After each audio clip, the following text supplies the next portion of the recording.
e a gente volta a conversar. Mais uma vez, são tantos assuntos, Cristiana, que dava para alimentar umas 3 conversas. Vamos tentar resumir.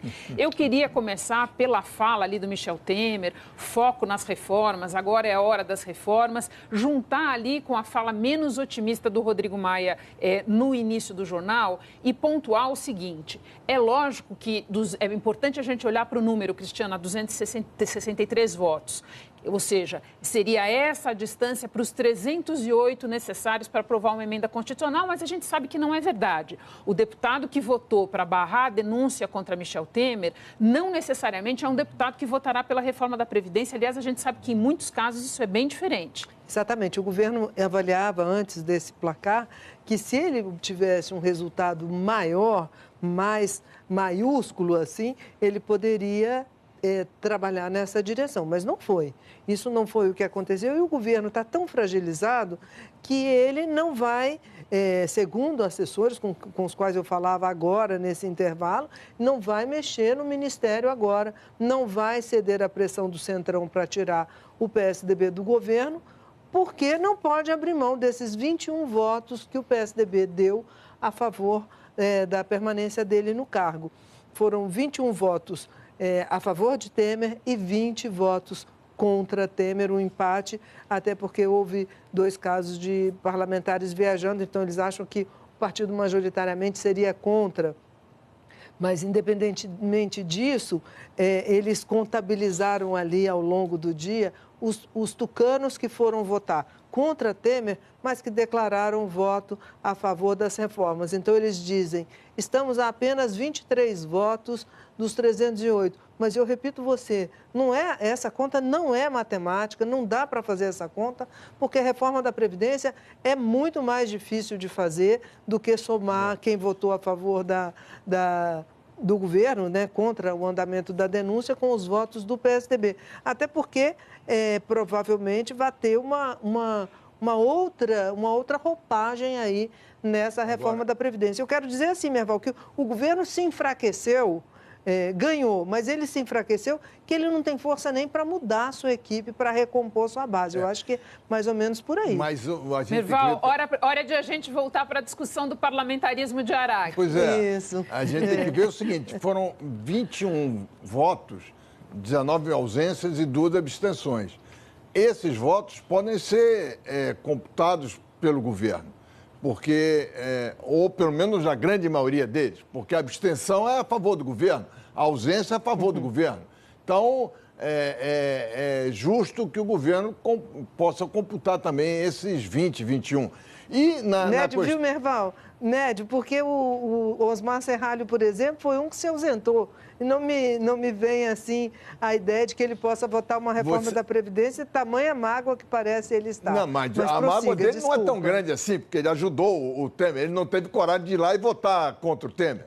A mágoa dele é média. Agora, na verdade, o PSDB, os 40 votos do PSDB, 42, 43, provavelmente serão todos a favor da reforma da Previdência. Provavelmente. Mas no Centrão não, Merval. Não, no Centrão esse raciocínio não funciona. Essa conta é impossível de fazer, porque... Ela não é aritmética. Realmente tem gente que... Mas aí entra também uma questão que vocês colocaram, que a Cristiana colocou, que o governo não pode perder um único voto do PSDB, né? E o PSDB é essa coisa que vocês dizem, tá partido e ninguém sabe para onde vai daqui para frente. Já não se sabia antes, agora sabe-se menos ainda. Bom, e tem a briga interna lá do Tasso Gereissati, do senador com o Aécio, que quer botar o Marconi Perillo de presidente. Tem um movimento, Mário Covas, que vai internamente dos cabeças pretas com o Tasso Gereissati. Isso é uma confusão que eu acho que eles jamais vão resolver, porque eles não resolvem nada, e muito menos quando está essa confusão toda que é impossível. Agora, impossível. Merval, posso compartilhar com vocês uma conversa que eu tive com um deputado, que é um deputado de baixo clero, que ilustra o que a gente está dizendo sobre se há transfusão ou não de votos da votação de hoje para uma votação da reforma da Previdência. Esse deputado disse o seguinte, esse deputado votou com o governo, tá? Ele disse o seguinte, olha, eu não tenho problema...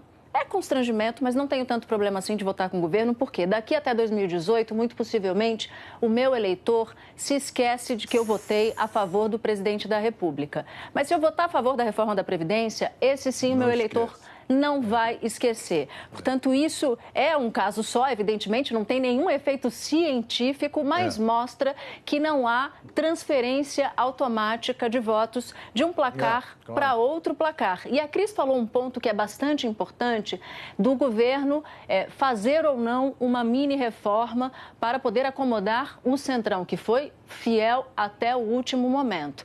O governo pode correr o risco que correu, eu não sei se a Renata se lembra, deve se lembrar, a Dilma Rousseff na época do processo de impeachment. Naquele momento, o PMDB já estava traindo a luz do dia, ela não tirou os ministros do PMDB do governo, aqueles que eram inclusive próximos ou os próprios traidores em si.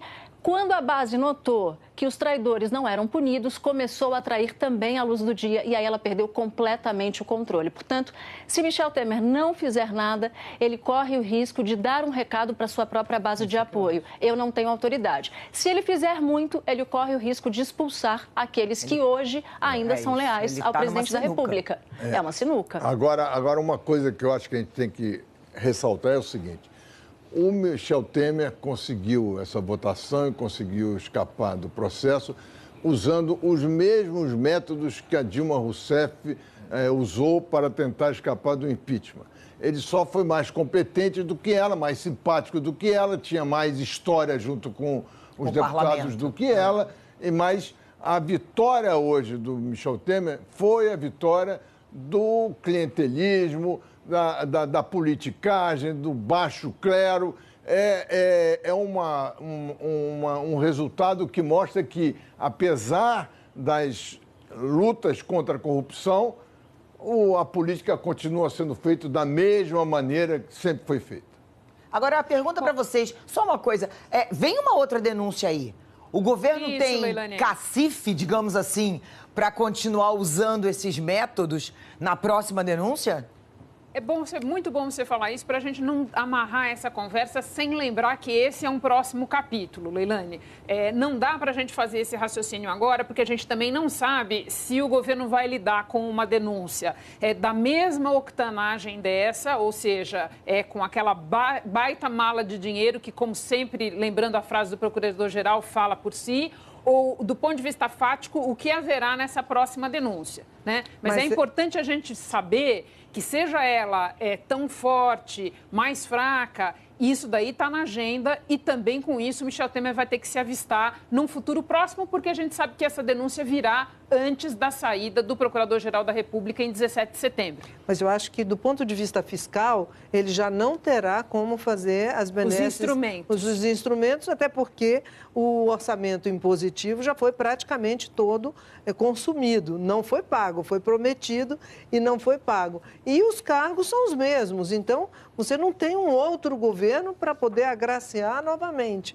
Então, e querer repetir esse placar é uma coisa um pouco mais difícil, até porque cada um vai sentir agora o que isso repercutiu e vai chegando mais perto de 2018.